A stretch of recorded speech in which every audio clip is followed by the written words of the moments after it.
Kahit di ako marunong ay testing ako magluto. Ayan. Ayan, so guys, yun ay adobo sa tuyo.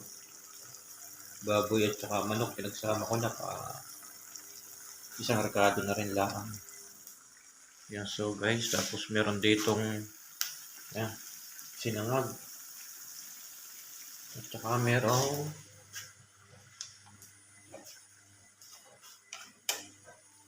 ayan.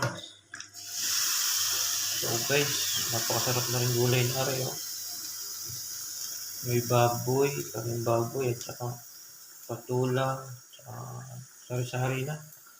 So guys, yan. Oh, shout out sa inyo, sa mga followers dito. Salamat sa laging suporta. Mag-ingat kayo lagi yan. Oh. Hindi maintindihan kung anong lasa na rin.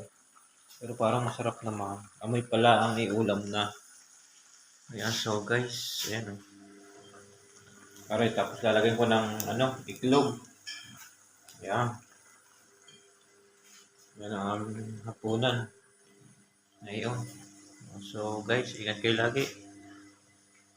Bye.